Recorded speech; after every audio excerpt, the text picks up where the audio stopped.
Ito na yung pinapahanap mong birth certificate mo. Salamat po, Nay. Ano ba gagawin mo dyan?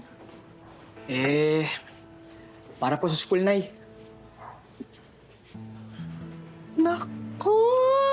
Babalik ka sa eskwela? Aba, mabuti yan. Susubukan ko po la. Sana, makabalik po agad ako sa pag-aaral. Naku! Oo. Mabuti naman para hindi puro bilyar ang nasa isip mo. Dahil babad ka sa bilyaran, naku sigurado ako magaling ka sa geometry o trigonometry, wag lang absentry. Ano pang hinihintay mo? Maganda ka na. Makatangaliin ka. Sige po, Nay. La, sandali lang po, ha. Sige, handa ko to. Ako, Nay.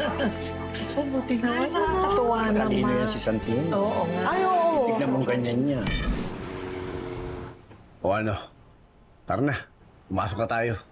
Baka magalit na naman sa atin si Ate Lorna. Lucio. Oh. Supremo.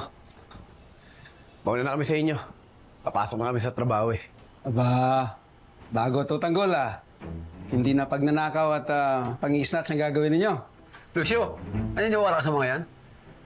Hindi na makakatakas yan sa mga nakagawin na sa Quiapo. Kita mo nga, madala sila mga baril. Turko, naniniguro lang. Mahirap na, baka maisahan kami. Turko, hayaan mo na. Baka ito na simulang pagbabago nila. Tama ka, Supremo. Dahil hindi na kami babalik sa dati naming buhay. Sige, balitaan mo na lang kami. Kayo. Maaga pa. Mamaya siguro, mga pagkatapos tanghalian. Para mas kukunti pulis sa kalye. Sige, mauna na kami sa inyo. Ingat kayo. Salamat.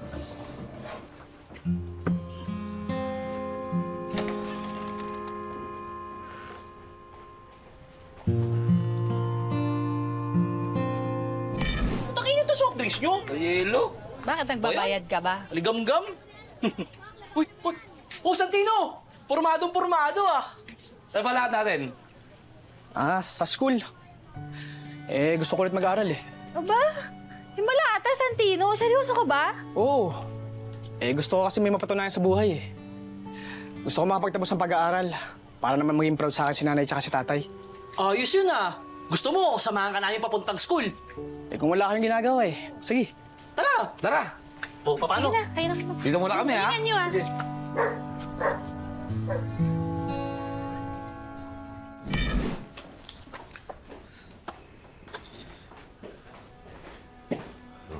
Amberting, papasok na po kami sa trabaho. Ako, mag-iingat kayong mabuti, ha? Saka siguraduhin nyo lang hindi kayo papasok sa gulo. Hindi ho, Amberting. Nagbabagong buhay na po talaga kami. Going straight na po. Good. Tanggol. Sensya ka na. Ito na pairam ng pera. Ayos lang po yun. Naunawaan ko naman po eh. Maghanap na lang po kami ng ibang mahiraman. Sige, basta't mag-iingat kayo. At sasamahan ko naman yung mga kasamahan nyo para maghanap ng trabaho. Para makasiguro lang ako na wala silang papasukin na kalokohan, ha? Sige po. Maraming salamat po ulit. Sige. Salamat po, Mang Berting. Sige, ingat, ha?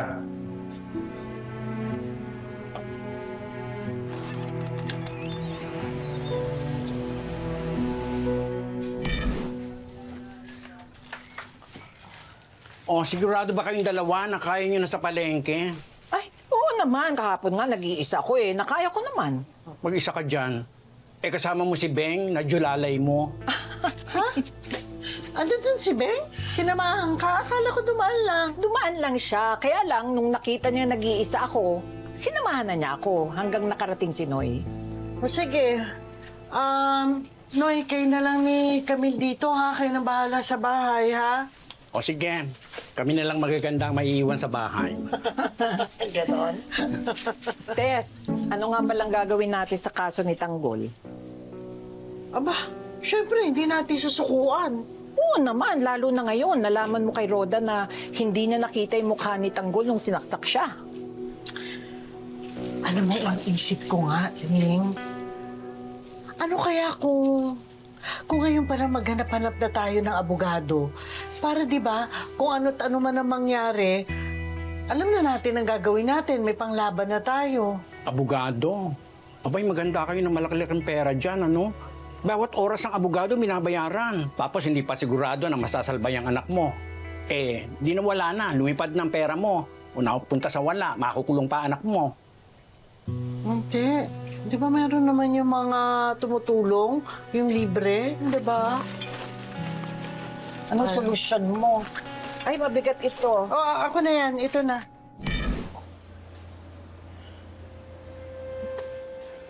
Mrs., tatapatin ko na po kayo. Hindi po talaga maganda ang lagay ng asawa niyo. Ang susunod niyang atake ay maaari niya pong ikamatay. Sabihan niyo na lang po ako kapag nakapag-desisyon kayo. Sige po. Excuse me.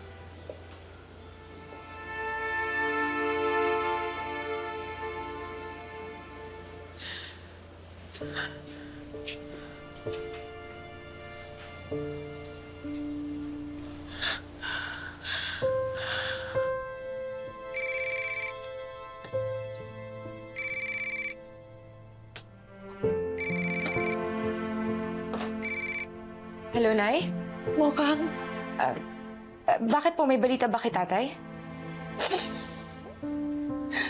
nakausap ko ulit yung doktor ng tatay mo. Kailangan na raw siyang operahan ulit. Delikado na ang kondisyon niya.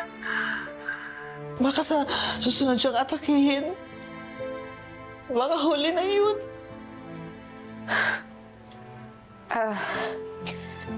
Sige po, Nay. Gagawa po ako ng paraan.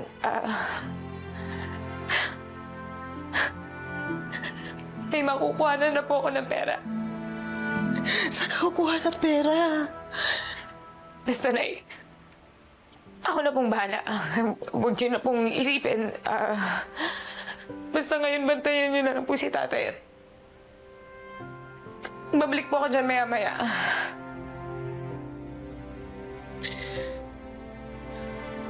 Sige na. Sige po, Nay.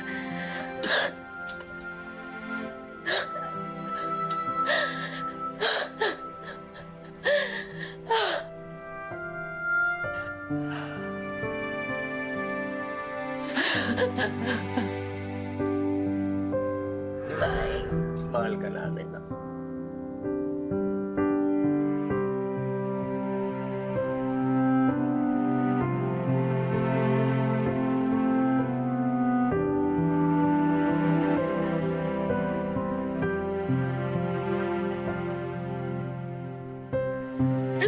Basta't para sa'yo, mahal ka namin na. Bandit kita, tatay.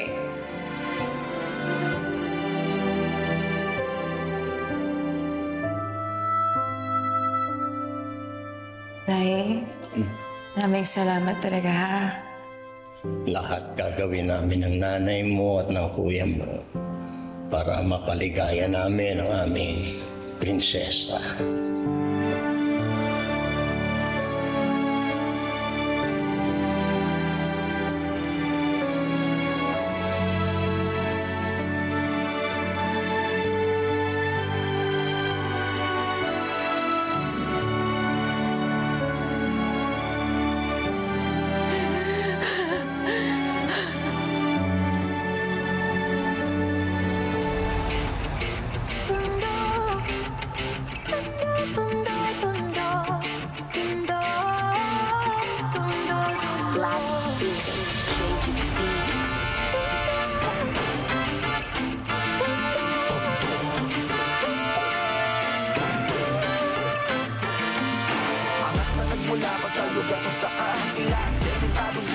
Hey, bro.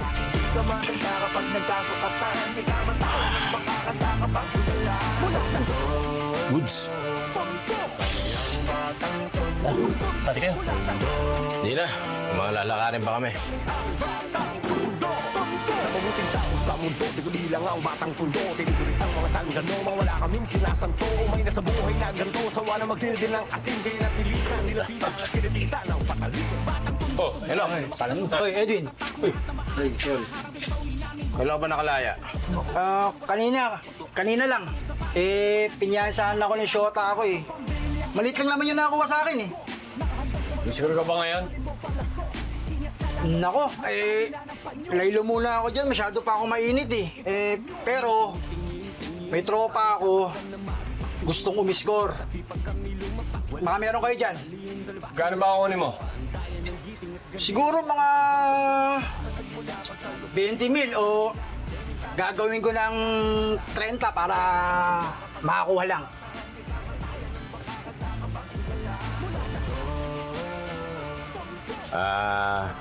Tensya na. Medyo low supply na kami ngayon eh. Balitaan na lang kita pag meron na uling bago score. Ganun ba? Sige. Pag meron ko na, balitaan mo lang ako, Edwin, ha? Okay, batsi na kami. Sige. Atol. Hey, Sali ka, Tol. Atol. Ano? Diskumpiyado ako sa mga galawan ng Enok na yan, ah. Kaya nga eh. Ito na talaga ang kutob ko dyan. Lalo na't kakalaya lang niya. Siguro, Edwin, maglaylo na muna tayo. Masyado na mainit eh. Total, marami pa naman tayong ipon dyan. Baka kaya pa natin paubrahin yun. Teban, sayang naman kung titigil tayo. Isip ko lang, Edwin, lipad tayo ng lipad. Masyadong tayo malapit sa araw. At kapag hindi natin tinigilan yung paglipad na yan, pasusunog tayo. At sigurado, lalagapak tayo sa lupa.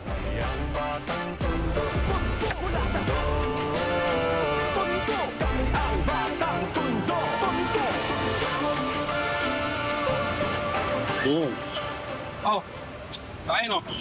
Paldong-paldo tayo ngayon, Chindat, ha? O baka may gusto pa kayo ha. Order lang kayo. Sagot ko na. Yun, no? Big time. Ayos. Huwag yung kain. Okay to. Tuwa mo to. Pang-remit to ha. Wala. Sige. Tingin. Ginagawa mo ko dyan. Ano pa? Kala nga naman si Edwin lang ang nakikinabang ng pera natin. Siyempre dapat tayo din. Paano kung malaman ng grupo yan, tsaka ni Edwin? Ano naman kung malaman niya? Takot ka ron? Puro angas lang naman yun. Kahit makita niya pa ako, pitingin ko pa yun sa mata eh. Yan, gusto ko sa'yo, okay lang. Sila muna pa kayo. Kuya, baka may ano ka pa dyan. Kanin, kanin, uy. Kuha ka lang kanin, magkanin ka na. Kahit ako, Oh, senta to. Hoy, Idlat. Kumusta ang benta niya? O, Edwin. Yan lang? Ba't ang nipis? Binenta muna namin ng mas mura. Nagbabalikan daw yung mga supplier nila ngayon dun. Pag tinaasan pa natin ang presyo niyan, makawalan tayo ng mga scorer. Kung mag-alala, dadami pa yan. May mga natitira pa kami dito.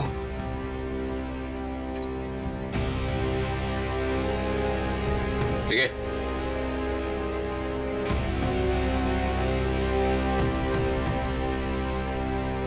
Ano? Patsi na kami ulit. Ingat kayo.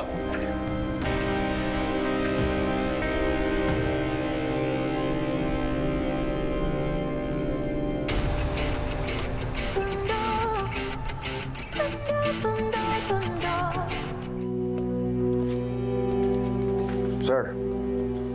Morning. Hindi magiba. Timing ang dating mo ah. Patatawag ko pa naman sana kayo. Bakit, sir?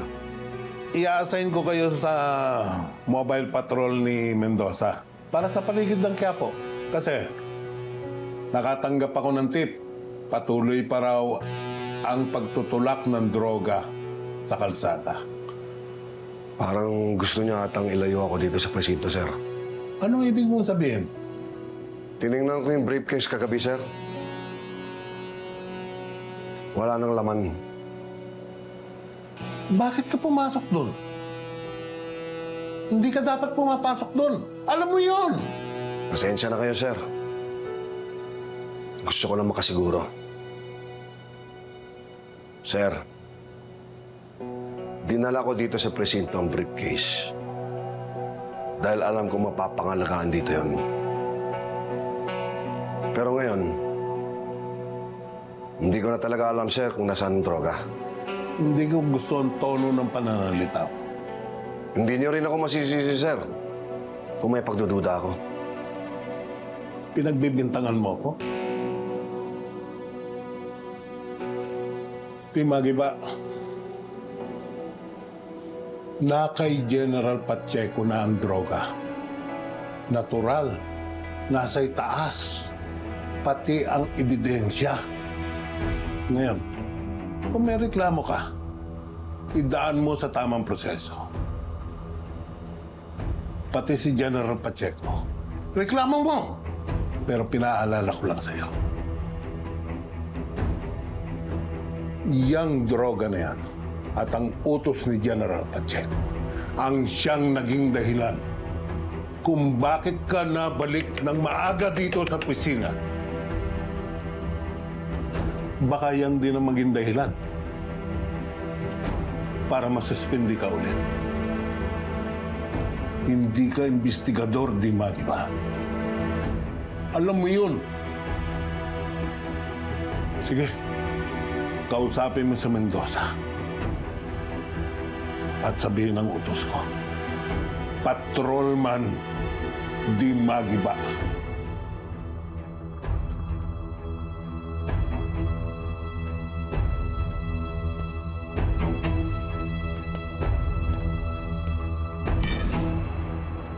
Ito, dali mo to.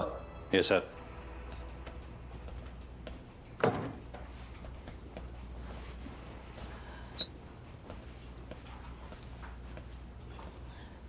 Augustus, meron tayong kliyente na kukuha ng cocaine ngayon. Sige, makipagkita ka. Pero sumulong ang mga kasama mo ngayong araw na to.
Papirma pa na lang namin. Oh, pre. Seryoso naman masyado to. Ang aga-aga. Kinumpronta ko si Colonel Suarez tungkol sa briefcase. Ano? Rigor, di ba binalaan ka na namin tungkol dyan? Anong sabi ni Colonel Suarez? Paimbestigan ko raw siya. Tsaka si General Pacheco, gusto ko. Rigor, ano na naman yung pinasok mo? Sinabi namin mag-ingat ka. Kabaliktaran yung ginawa mo. Anong plano mo ngayon, pare? Susumbong mo si Colonel Suarez? Paimbestigan ko siya. Kung wala naman siyang tinatago, hindi niya dapat mamasamain. Pare, siyempre mamasamain niya yun. Kahit ano bang sabihin mo. Sabi ko naman sa'yo walang kahihinatan niyang pag-iimbestiga mo. Meron, Mando. Kung masisiwalat ko na may baho tong presinto natin, magiging malaking ambag yun sa hanay natin. Rigor, pwede bang mag-isip ka munang mabuti bago mo gawin yung susunod mong aksyon? Prinsipyo at tapang lang meron ko, Lena. Lalo na kung nasa tama ako. Hindi ako atras. At hindi ako mababaluktot.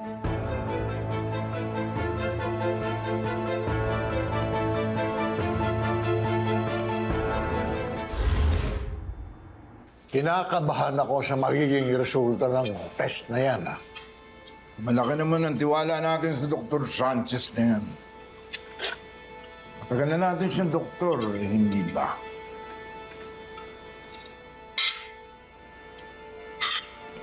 Halika. Pawin niyo na ako. Sir.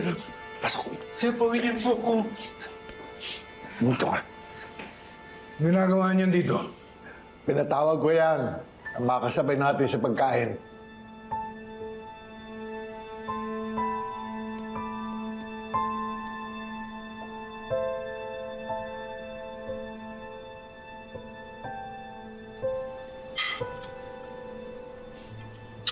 Sir, nagmamakawa po ako. Nag-aalala na kasi yung mamagulang ko Kailangan ko na pumuwi. Hindi ka aalis hanggang hindi lumalabas ang resulta ng DNA test mo. Bing, kilala mo naman yung mamagulang ko, di ba? Alam mo kung paano sila mag-alala. Manahimik ka na lang. Kumain ka. So, isa kang dimagi ba? Ano ba ang tatay mo? Dahilan ng paghuli sa akin at pagkakulong. Kaya siya rin ang dahilan kung bakit hindi ko nakita ang anak ko na matagal. Naikwento niya ba sa'yo ito? Sir, hindi po Pero naalala ko, isang beses, nag-celebrate po siya dahil napatay daw po niya kayo.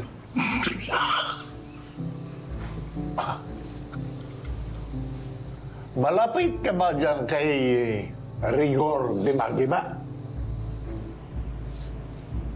Opo, sir. Mabuting ama po si tatay.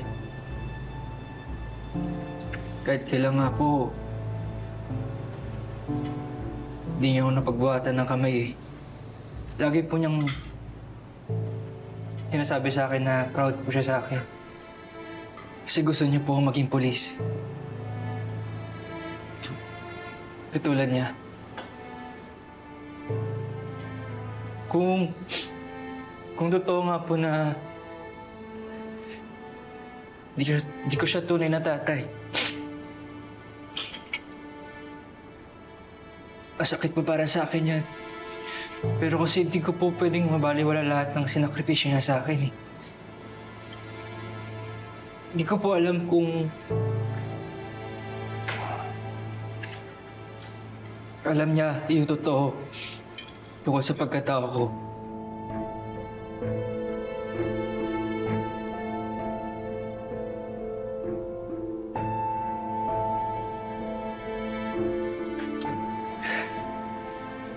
Pero ang alam ko po, minahal niya ako bilang tunay na anak.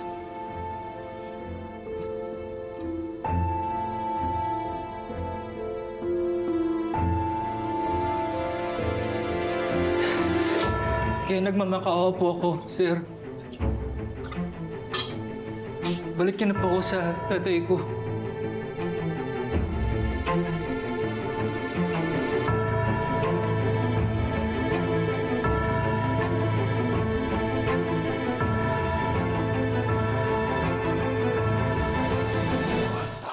Sino mang nangangailangan saan mang galing tutulungan, tawagin lamang ang ating tagapagtanggol. Laban sa mga ganit at sinungaling umanda pagkat nandito na ang ating tagapagtanggol. Sino mang nangangailangan saan mang galing tutulungan.